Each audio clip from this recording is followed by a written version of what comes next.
I'm going to talk about healthcare. Because, why not? Isn't it? So, I think we can all agree that the big picture of healthcare is pretty flawed. The insurance companies, costs are out of control, hospital costs are going up, and we've got a bill that I don't know that anyone's ever even read it, and why should they? Because part of it's been declared unconstitutional. So the big picture of healthcare is frankly kind of scary for someone like me. You guys see where I'm going with the funny on this? This is a fun story so far.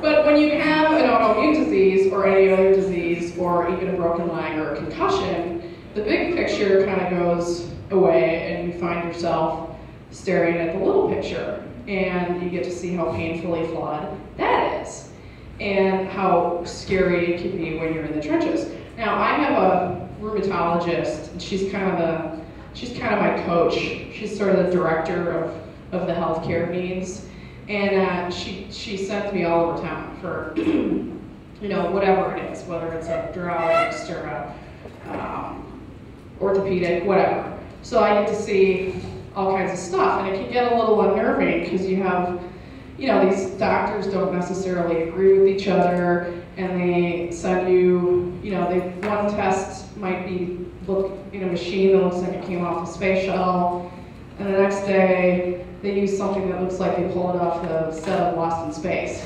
And you're walking out going, did I actually pay for that? Did you just pull the toilet paper roll off the wall and make me breathe into it? So, you mix this up with the HIPAA rules, and I swear to God, I've been handed at least 100, 200 HIPAA pamphlets, and I have no idea what it says. Because on the heels of the HIPAA pamphlet comes the permission slips. And it's like, this gives us permission to share this information with your healthcare provider. This gives us permission to share it with the hospital system. This gives us permission to share it with your doctor. Well, that's like quick math. That's like 15,000 people. And you want to say to them, just scan it in, throw it up on Facebook, it's fine. Everyone can see it. Because I know everyone's using anyone. So I have a tendency to look at healthcare a little different than I think the average person. And the first thing I do is I practice denial a lot. I love denial. I think it's great. Yeah. Thank you, one person. You guys are all full of it. I know you all do too. It's great. You kind of wrap yourself up in it. It's a good little defense mechanism. Now, it does not stand the test of time, but neither do the peanut M&Ms in my candy dish, but that doesn't prevent me from going on and getting more. So I also do things where I have a tendency to kind of see and hear things in ways that I think are totally inappropriate. And I'm sure healthcare people would say they were inappropriate. Well, we'll see what all you think. So I have this urge to always suppress laughter in really serious situations. And I always want to look around and say, am I on candid camera? Because weird stuff happens in the trenches. And because of all this, I end up editing conversations. The words that are going through my head are never the words that are coming out of my mouth. So I do this because I'm afraid that, at some point, my chart is going to get marked difficult. And I'm going to be the Elaine Bennis of every hospital in the city of Milwaukee. So I'm constantly editing myself. So the other day, I get sent over to an area hospital. I'm not going to mention any names, by the way. Suffice it to say, you go ahead and insert whatever. Sloan Kettering, Mayo Clinic, I don't care. If you think that there's a mecca out there for medicine, you come see me later and we'll get the M&Ms and we'll talk about denial. So just insert name. So I go into an area hospital and I'm standing behind the designated privacy tape line, which is like 2.5 feet away from the person in front of me. And not only can I hear everything the person is saying, but I'm catching whatever that person is there to solve. So I see this sign on the desk, and it says, as well as little acrylic signs, in English, it says, if you can't speak English, we can help, just ask. So on. So I go up and I say, "Hi, Julia. I'm here to have a blah, blah, blah, blah." And I grabbed the sign and I turned around and I was like, do you see how this is ironic? And the woman looks at me and she's like, "Are you of African American or Hispanic descent?" And I'm like, "No." And she said, "How would you classify your race?" And I was like, "Well, I get an option?"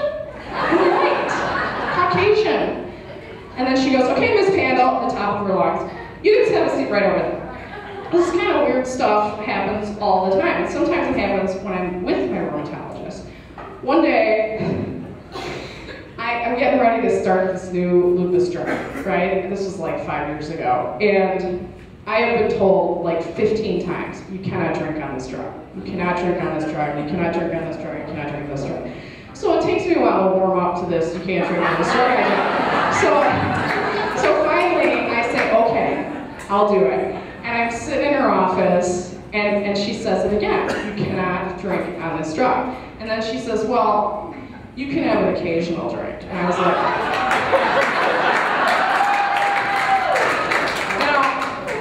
now I know this woman, okay? She's been with me since day one. She's a fantastic doctor, she's very smart, she's more importantly for me, she's very humble. She's got my back, you know, she advocates on my behalf, and when push comes to shove, you know, she's in charge. But I also know that she's Jewish, and I'm not trying to stereotype or anything, but I was a caterer long enough to know that the Jewish definition of occasional drinking and the Gentile definition of occasional drinking don't always match up. So she must have been sensing. I was just about to say, do you want to talk about occasional? And when she says, and by occasional drinking, I mean 1 or 2 drinks once or twice a month. And I'm like, now, what I thought was, come on. There have been, what, 5, 6, 15 erectile dysfunction drugs brought to market in the last 10 years, and they can't invent a lupus drug that allows me to have more than 2 beers, 2 times a month.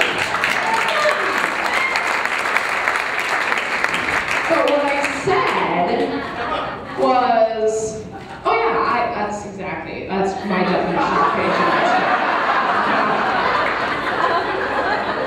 That drug didn't work, thank the baby Jesus.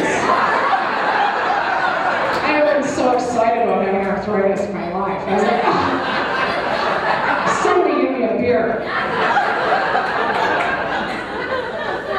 So sometimes she says stuff to me that really irritates me. One day, she says to me, this is in the beginning when we're trying to kind of figure things out, and she goes, I really think we need to do a spinal tap. And I looked at her and I'm like, I wanted to say, I really think you need to shut the hell up. But this was back in my compliant days, way back in the beginning. So I go to have this spinal tap, and Amy, my sister, comes with me.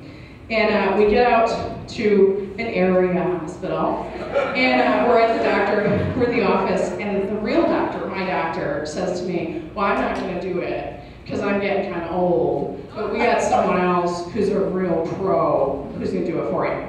And I, you know, come on, I didn't just fall off the turnip truck. I know real pro is code for first timer. I mean, even when the first day I made omelets on the Sunday brunch at Handles, I didn't tell anybody it was my first day. You know, and you never find out it's somebody's first time until the omelet's on the floor, until it's way too late. So it was against protocol, I think, but we convinced the guy to let Amy stay in the room. And, you know, we said she was gonna like hold my hand, which I know we're not long on sympathy in my family, so I know she just really wanted to watch. She's a little sick like that. So, we don't do sympathy that well, and I blame the restaurant. I can blame the restaurant for a lot now that it's closed. Me, Amy, this nurse, and Doogie Howser. And he gets started, and right away I'm like, oh yeah, he's gonna be. So like 4 steps in, I'm like, this guy sucks his job so bad. And now what I'm thinking is starting to come out of my mouth because I'm getting totally pissed off. And I say, he's kind of chuckling back there, and he goes, let me give you some more numbing medicine. And I was like, your numbing medicine sucks. You gotta get some better stuff. And he says, he's kind of chuckling and 2 tries again. I said, has anyone ever just beat the crap out of you after you were done doing this? And he goes, yeah, I've had some pretty big guys turn around and get mad at me. He's he. And I was like, can there be a rule about not joking around when you got a needle in somebody's back? And all of a sudden, the nurse, now of course Amy hasn't come near me. She's back here like, oh, wow, that's big. And the nurse, she sits down in the middle of it, and I'm right here, and I'm like shaking. I can see her out of the corner of my eye. She passes out, dead away from a sitting position. So now I'm like, I got a needle in my back. She disappears. I'm like, hey, I need to help her. And the duty officer's like, no. And I said, Amy, you gotta get her off the floor. So Amy had to pick her up and like give her wet towel or something. And Amy's like, you should go eat a sandwich. It's the answer for everything in our family. Go eat a sandwich. So I had to pay for that too.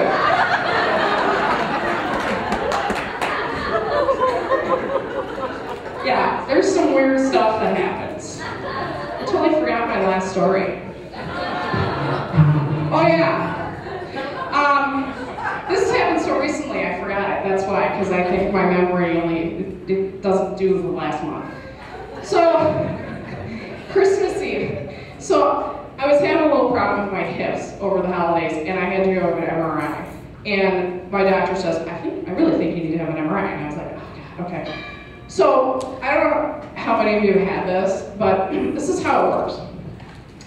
The doctor says you need to have an MRI, and then you go home and you get a phone call from the hospital, and they say, is this Julie Handel? And you say, yes it is. We'd like to schedule your MRI. So you schedule it. And then like 2 days later, you get another phone call, and they say, we'd like to speak to Julie Handel, and you answer 20 questions and blah, blah, blah, blah, blah. Then you get the reminder phone call that you have from the machine. This is Columbia St. Mary's calling for Jewel, like, oh, and so they, it's like 10 times. So my MRI was on Christmas Eve. And yeah, it's no big deal, it's Christmas Eve, come on, what else was I doing? So I get up, and I go, it's early in the morning, so I go down to, I already mentioned the name, didn't I? I promised myself I was going to do that. So I go down to an area hospital, and I walk in, and it's a total ghost town. Yet another $80 billion, whatever it was, remodeling job. And there's nobody there, and I walk up to the information desk and I say, hi, I'm Julie Handel, I'm here for, an MRI. And they say, okay, well, go around to the purple area or whatever. So I go around to the purple area, hi, I'm Julie Handel, I'm here for an MRI. Okay, here's your HIPAA pamphlet, here's our permission slip, our permission slip, our permission slip. Here's your bracelet, check your name, check your birthday, all this stuff. She hands me one of those restaurant beeper things, those things that vibrate, for when a restaurant's really busy. She got a stack of like 40 of them, and she hands it to me, and I wanted to say, does this work across the street at Hilligan's? Because I know it's 8:30, but I really getting your rates over there. She goes, go sit over there, and when it vibrates, it'll tell you what to do. And I'm like, okay. So I go sit down. Sure enough, as soon as I sit down, the thing vibrates, and it's in Spanish. No, I just kidding, it was in English. So it says get on the purple elevator, K elevator, or go up to the 3rd floor. So I get on the elevator and go to the 3rd floor again. I'm like the only one. Get off, nobody's there, this girl sitting at a desk, I walk up and I say, hi, I'm Julie Handel, I'm here to have an MRI. And she says, she's clicking around her computer and she goes, did your doctor write an order for this? And I was like, what the? No, there's a guy outside with a sandwich board that says, today only, Christmas Eve special, memorize $3,000. I was like, what the hell? Do people actually walk in and get one of these? And then she's clicking around. I was like, yeah, my doctor wrote an order. She's clicking around and she says, oh, I see the problem. It's Julia. Yeah. And I'm like, that's how badass your computer is that you're mixing up any. And by the way, how many Pangles do you have scheduled this morning? Just out of curiosity.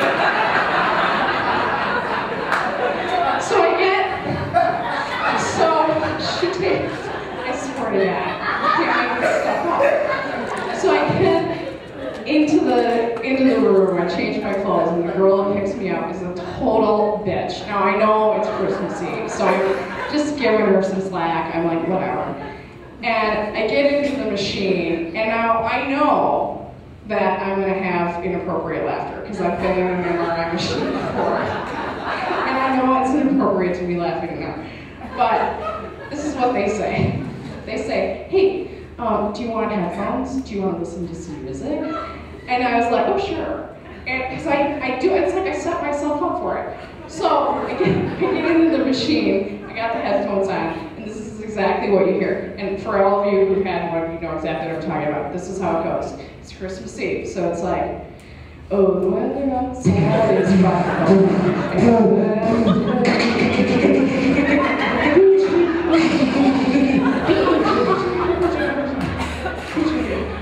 That's all you hear. Nothing.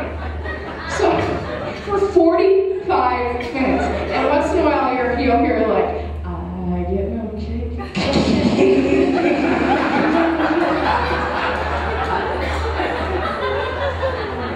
It's funny. I'm in the machine and I'm like, this is serious business. I should not be laughing. I cannot help myself.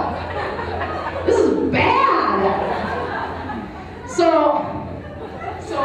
I leave, I come out, and I say to the girl, I try to make a joke to the technician. I said, have you ever been in one of these things? And she's like, no, I would have caught dead in one